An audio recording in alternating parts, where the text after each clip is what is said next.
मैंने लिखा अपर सचिव को कि नगर विकास विभाग पटना को कि सर हमारे द्वारा सुरक्षित जमा राशि की अत्यधिक वृद्धि होने आने के कारण बंदोबस्ती नहीं हो जा रही है और उस बंदोबस्ती के लिए उस वृद्धि को कम करते हैं तो सारा बंदोबस्ती उठ जाएगा। मैंने आवेदन पत्र दिया, उसका जवाब अभी नगर विकास से नहीं आया। अगर आता है तो वो भी हम रेट कम करके शराब को बंदोबस्ती करेंगे।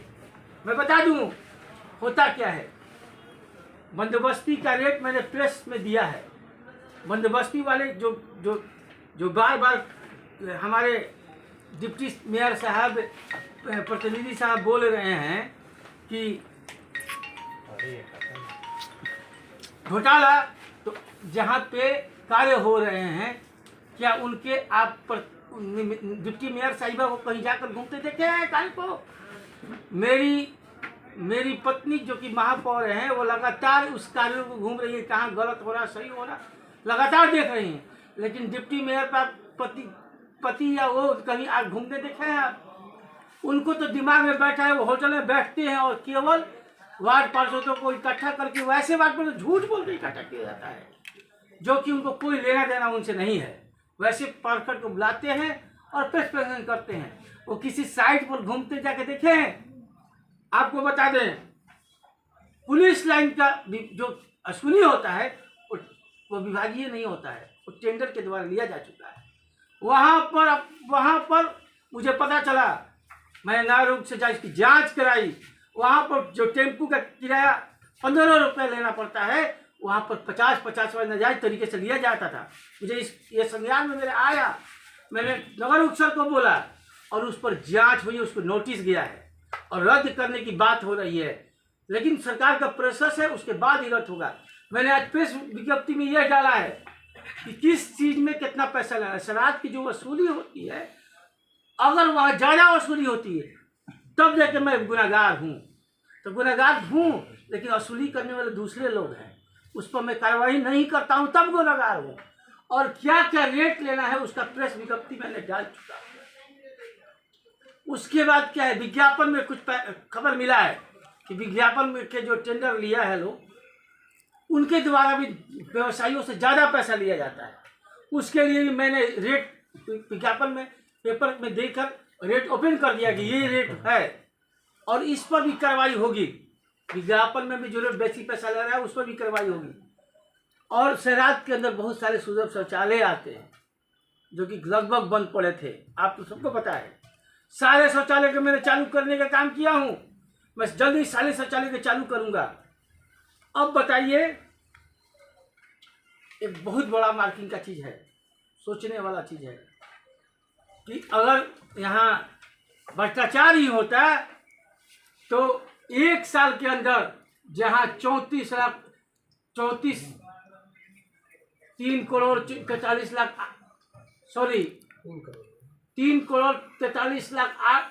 83,773,773 रुपया जहाँ टैक्स आया था, उसका कलेक्शन अभी 4,35,141 रुपया आया है, जो कि 1 साल में लगभग 89,16,366 रुपये की वृद्धि हुई है।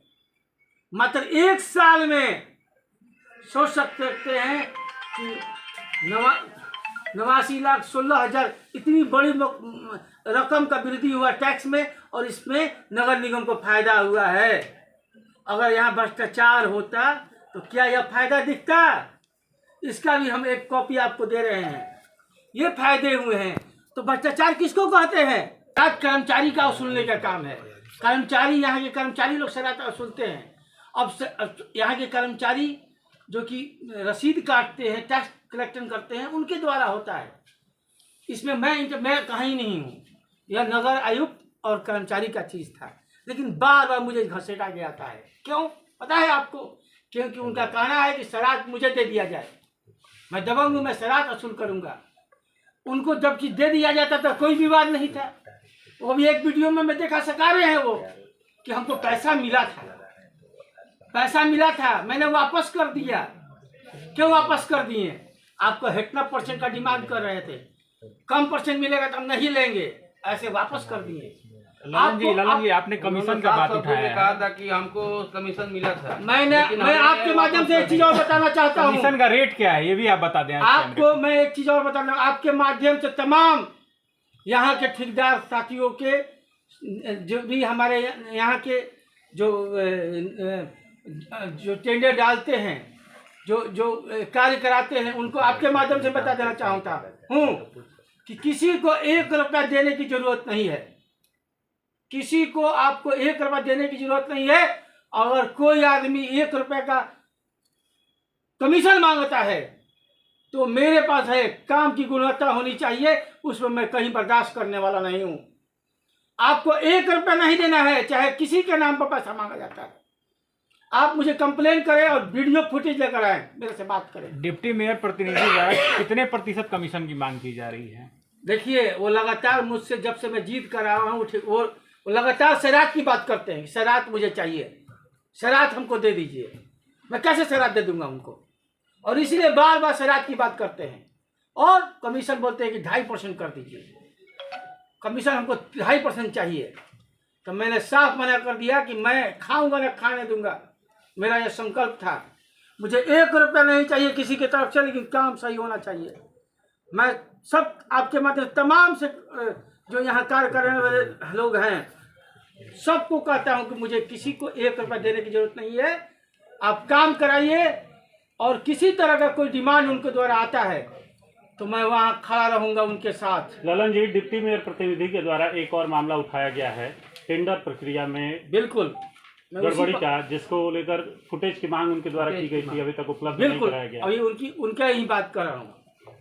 आपको बता, एक चीज ज्ञात होना चाहिए कि टेंडर की जो प्रक्रिया होती है वो सरकार के द्वारा कुछ ऊंचे पदाधिकारी को बुलाकर टेंडर होते हैं।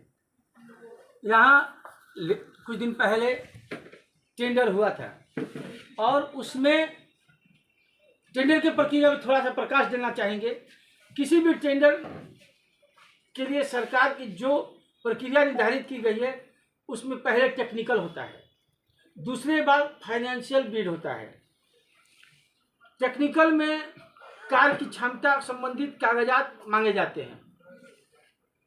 इसमें संस्थाएं, जो टेंडर की प्रक्रिया हुई उसमें 4 संस्थाएं ने पार्टिसिपेट किया, 4 लोग चुने गए। इसके बाद वित्तीय में यह देखा जाता है कि कौन सी संस्था नगर निगम के सबसे कम पैसे पर काम करने के लिए तैयार है। और ये जो प्रक्रिया होता है पूरा ऑनलाइन है, इसमें कोई झुठला नहीं सकता है। बहुत सारे लोग बिड डाले थे, 4 लोग चुने गए थे, और 4 लोग में जो थे, ये प्रक्रिया जो हुई थी टेंडर में, नगर आयुक्त के द्वारा डीएम साहब से एक प्रतिनिधि का डिमांड किया गया था, और डीएम साहब ने लेखा पदाधिकारी श्याम किशोर साहब को इस डिपोर्ट किए थे। यहाँ पे श्याम किशोर पदाधिकारी को डीएम साहब ने ही भेजा था उस टेंडर को कराने के लिए। और उसमें डिप्टी मेयर का कहना था कि सबसे ज़्यादा जो पैसा दे रहा है, जो सबसे ज़्यादा रेट दिया है चारों में, आप ललन जी और नगर आयुक्त साहब उसी को दे दीजिए। तो मैं उनकी बात को कैसे मानता, या फिर जो नगर आयुक्त साहब कैसे मानते? डीएम साहब क्या मान जाते क्या कि सबसे ज़्यादा जिसका रेट है, सफाई कर्मी के सबसे ज़्यादा जो रेट है, उसको हम लोग टेंडर दे दें? ये संभव था क्या? और वो जो कम रेट डाले थे, जिनको अभी टेंडर हुई है, वो क्या वो हमको छोड़ देते क्या?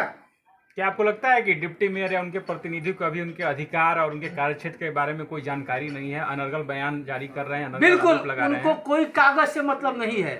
उनको द्वारा जो दबंग टाइप के लोग उनके साथ जुड़े हैं, उनको वो जो कहते हैं वो सुनते हैं। आप वीडियो में जो उनका वीडियो जारी हुआ है, आप देखिए उनके बगल में कौन बैठे हैं, जिन पर करोड़ों अरबों रुपए का घोटाला है, पूरा उनको वही डील कर रहे हैं। मैं बार बार नहीं चाहता था इन सब बात को चर्चा में लाने के लिए, टेंडर वाला क्योंकि वो भी भाजपा से आते थे। इंदू देवी पहले टेंडर वाला जॉब कर रही हैं, आपने भ्रष्टाचारियों की बात उठाई, राजा तिवारी, रूबी तिवारी के वार्ड की बात उठाई, 6 महीने आपने वेट किया कि शहर का कार्य प्रभावित होगा, लेकिन अब जब आर पार की लड़ाई शुरू हो गई है तो यहाँ मेयर के स्तर से पहला FIR कब लॉन्च किया जा रहा है, ये बताइए। देखिए, मैं तो पहले ये सोचा था कि पुराने कार्यों में भीड़ जाऊंगा तो शहर का विकास नहीं होगा, लेकिन यहाँ तो अब तो मजबूरी हो गया है।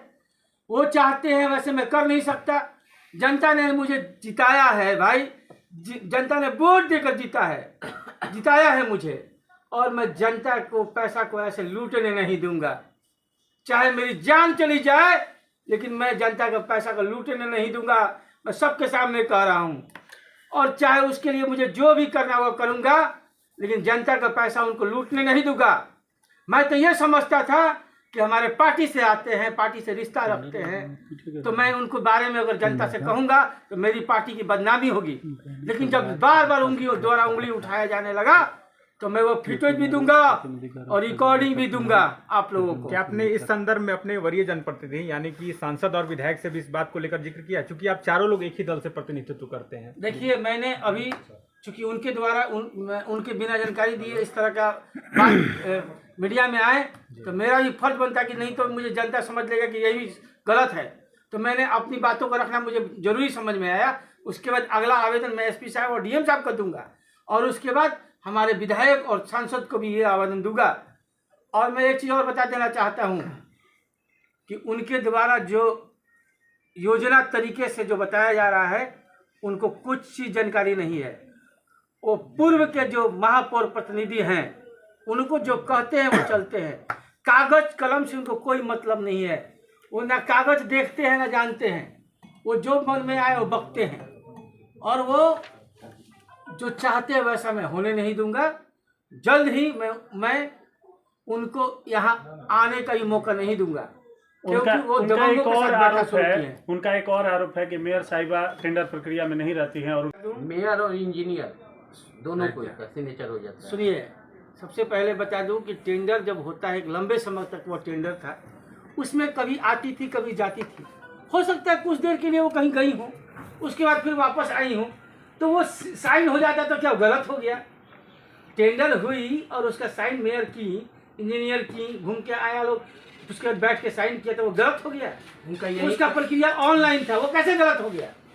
तो मेरा यही कहना है कि अगर गलत होता तो जो प्रतिनिधि DM साहब ने भेजा था प्रतिनिधि बनाकर, तो वो भी कहते कि ये गलत है।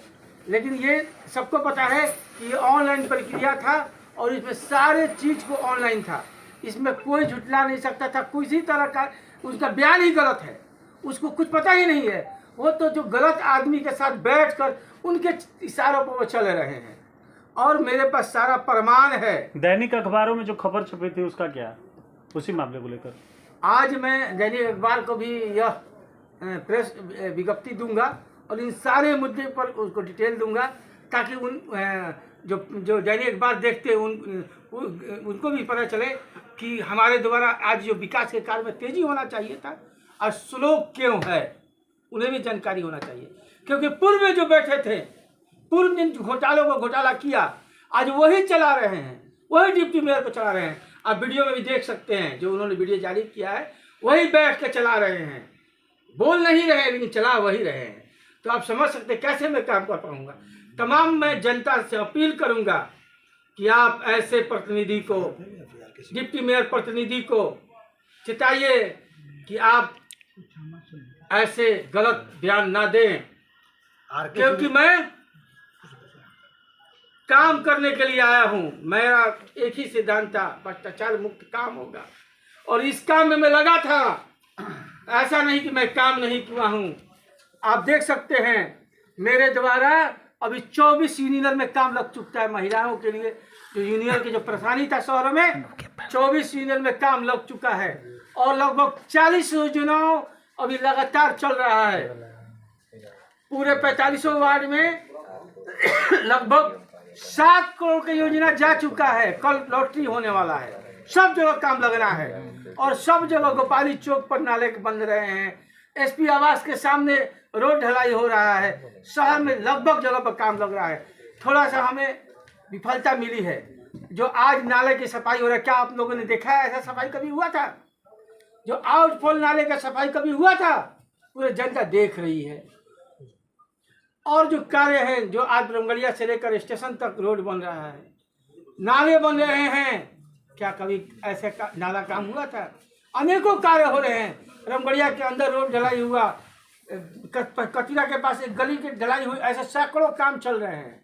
और अभी 7 करोड़ का कार्य कल लॉटरी हो रहा है और 7 करोड़ के कार्य तुरंत 10 दिन के अंदर मिला। आपने कहा कि जान से मारने की धमकी मिली है और हम डीएम और एसपी को आवेदन देंगे, तो क्या उप महापौर प्रतिनिधि सरोज सिंह के द्वारा दी जा रही या फिर उनके गुरगेज के द्वारा? देखिए, मुझे जान से मारने की धमकी मिली है, एसपी साहब को ही पता है ये। तो कौन? हमें लगता है कि अब उन्हीं लोगों के द्वारा ये घटना दिया जाएगा, क्योंकि एसपी साहब के द्वारा मुझे घर से 3 दिन निकलने नहीं दिया गया था। आपको शक है उप महापौर? अब मुझे शक है कि इन्हीं के द्वारा कहीं ना कहीं मेरे ऊपर घटना घटाने की साजिश की ललन जी, आम जनता का एक सवाल ये मैं नहीं कहता हूँ, ये प्रशासन द्वारा मुझे मैसेज आया था कि मेरे ऊपर जानलेवा हमला होने वाला है। और डीएसपी साहब ने मुझे एक अंगरक्षक भी दिया था टेंडर और 3 महीने के को लिए, लेकर और उसका पेमेंट भी वो लिए थे।